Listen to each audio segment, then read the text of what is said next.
Ćao svima i dobrodošli u novi tutorial. Pokazat ću vam 7 novih karakteristika u Photoshopu verzija 2024.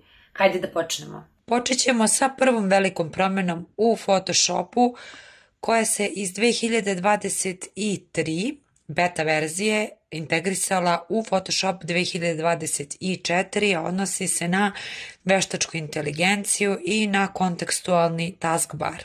Ovo ovdje dole što vidite, to se zove kontekstualni taskbar. Ona se nalazi u Windowsu. Na ovaj način možete da sklonite ikonicu sa radne površine ako vam smeta. Isto tako možete i da je vratite i to je jedna od novina u Photoshopu 2024. Sad ajde prosto da pređemo šta radi ova ikonica. Ovdje vam je stajala opcija da otklonite background, nije postojala opcija select subject, ona se nalazila u meniju select, sada se ona nalazi u tom kontekstualnom taskbaru i na taj način možete da jednim klikom selektujete subjekat ili da otklonite background. A ova opcija se odnosi na dodatne opcije koje će vam omogućiti da sakrijete, da resetujete ili vratite na početno taskbar ili da pinujete, to jest da fiksirate ovaj taskbar na način da vam se više ne pomera sa radne površine. Isto tako možete da ga pustite da bude i slobodan u prostoru. Pokazat ću vam neku dodatnu opciju ovog taskbara, to se pre nije nalazilo u beta verziji, to su poboljšali. Evo, selektovat ću recimo ovu lubenicu. I sada kada sam pustila levi klik, dobila sam opet neke dodatne opcije. Jedna od super opcija u ovom taskbaru je da možete da dodatno podešavate vašu selekciju, da je recimo proširujete, da je smanjujete, da je stavite smooth ili da je zaglađujete ivice, ili opcije feather selection, možete da uđete odmah u select and mask opciju.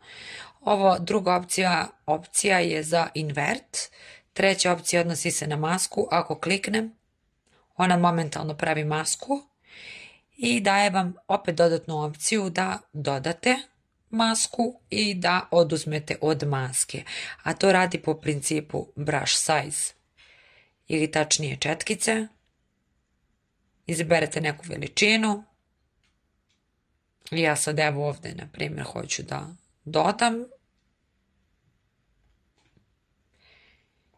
ili ako izaberem ovu opciju mogu da oduzmem od maske.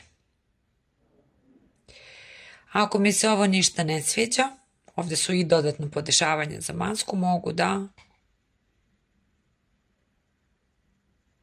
jednostavno ukinem tu masku i to je to. Prelazim u drugu fotografiju jer hoću da vam pokažem glavnu stvar. Hajde da vidimo šta još može da radi kontekstualni taskbar, to jest njegova funkcija Generative Fill. Uzet ću lasso tool i napravit ću neku selekciju.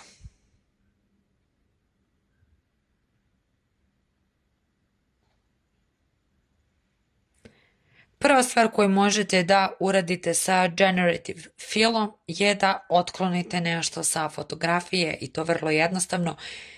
Na ovaj način napravite selekciju, idete Generative Fill i Generate ili ti generiši. Sačekate koji trenutak da procesor odradi svoje.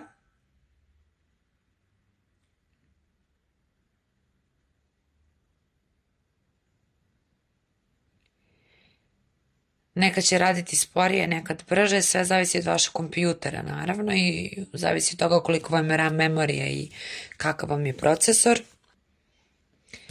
I kao što vidite, na vrlo jednostavan i lak način otklonili ste nešto sa fotografije.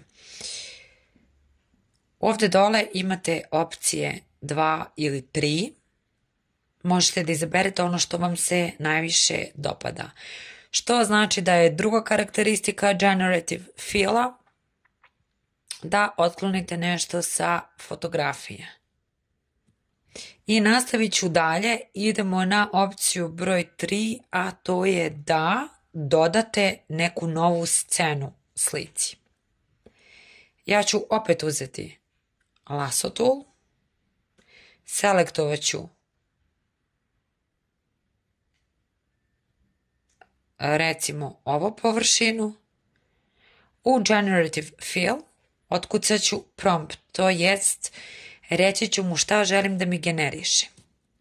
Ja ću reći da mi doda vodu.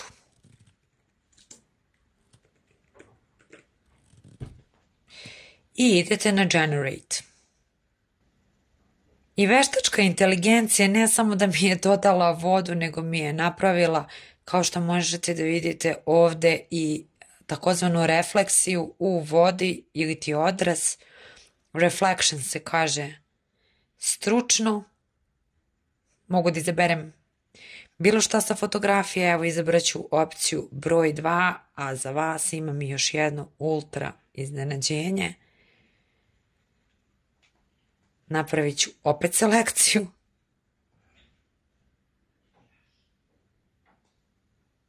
I sada ću u generative fill napisati vetrenjača.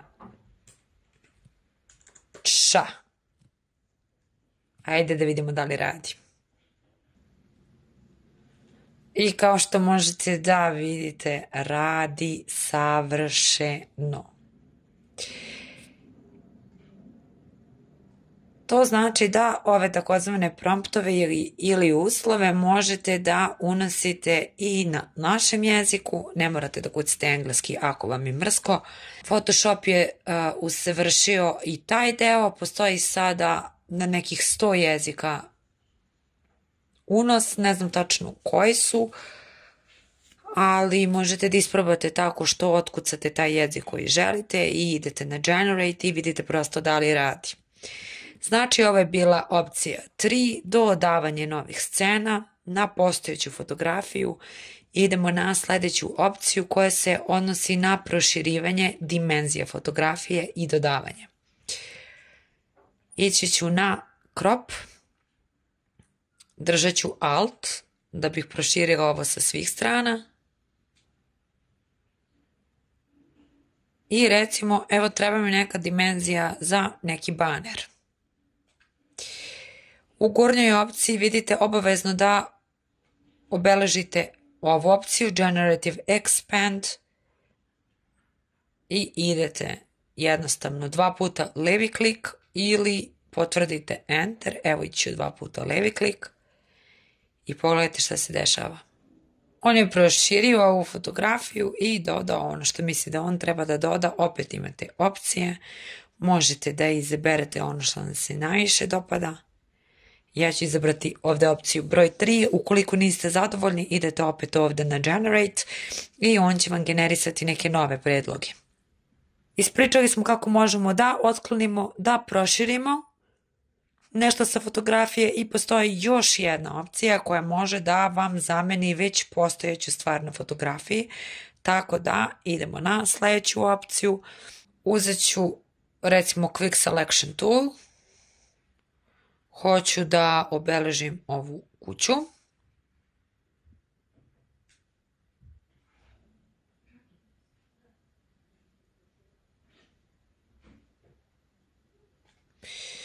I reći ću da mi jednostavno zameni u White House.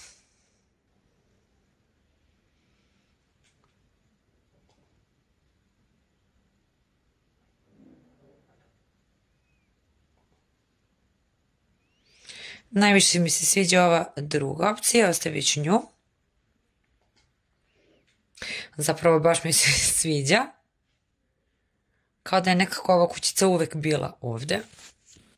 I ludilo je uvek kad radim ovo, ne mogu da verujem šta ova veštačka inteligencija može da uradi tako lako i kako je pojednostavila neke baš komplikovane procese u dizajnu. Prelazim na sljedeću fotografiju jer hoću da vam pokažem još jedan novi alat i još jednu novu funkciju koju ima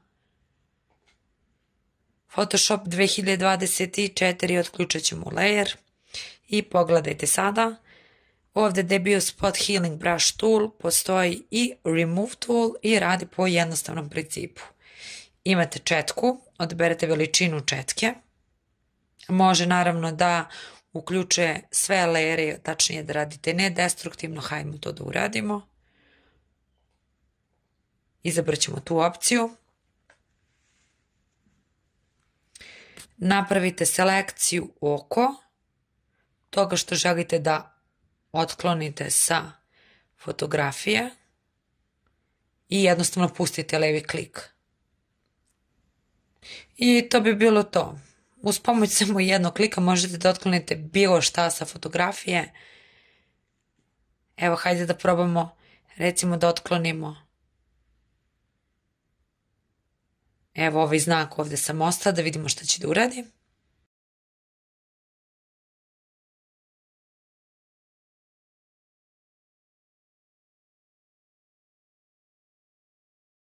Ispod ovog videa ostavit ću vam link gdje možete da skinete ovu fotografiju i da se igrate sami i naravno da popravite ovaj deo ovdje, pošto to je jedino ono što u ovom trenutku nije dobro. Vratit ću se u fotografiju sa kućicom i hoću da vam pokažem još jednu novu karakteristiku, 6. po redu, a ona se odnosi na gradient tool. On je sada bukvalno savršen i mnogo lakši za upotrebu. Pogledajte, ovako izmeštate na koju to stranu ide. Ovdje mu određujete do kog mesta, tačnije do koje lokacije, do koje tačke lokacije se širi neka boja. Ako kliknete 2 puta, menjate tu boju.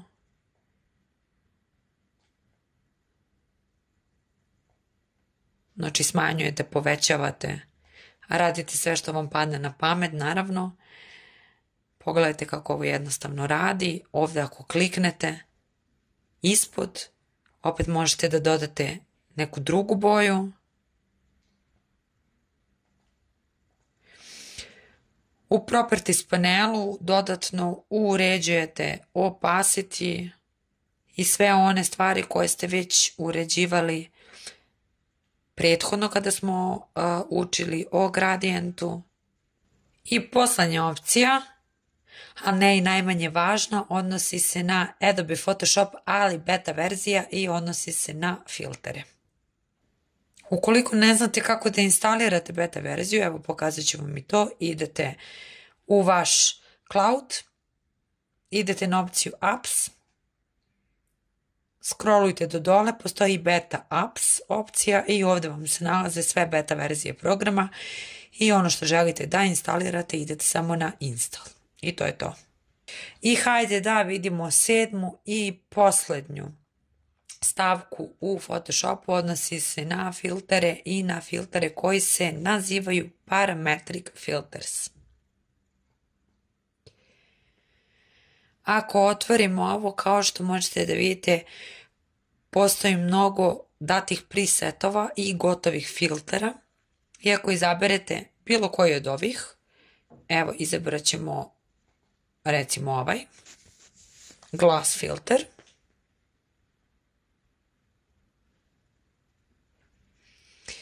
Ono što je dobro za početak, iako nismo radili filtere, a oni koji su već radili u Photoshopu znaju šta je Smart filter, to znači da radi po principu sličnom kao i Smart Object i da možete, ako ste jednom uredili, da se vratite, kliknete 2 puta na ovu opciju i da dodatno uredite neki od ovih filtera. Sad ovdje imate stavke koje su vam već unapred date, kakve želite promjene da bude, vi tu sve izaberete šta želite, ovdje dodatno uređujete ono što se odnosi na ovu vašu prvu opciju. I evo, napravila sam neki potpuno novi izgled. Ukoliko mi se ovo ne svidi, mogu da idem na hide, a mogu i da jednostavno povučem ovaj filter dovučem ga do kante i izbrišem. Naravno, ostavljam opcije da isprobate sami ostatak filtera i ako vam se dopada ovo što radim, kliknite like i subscribeujte se na moj kanal. Vidimo se!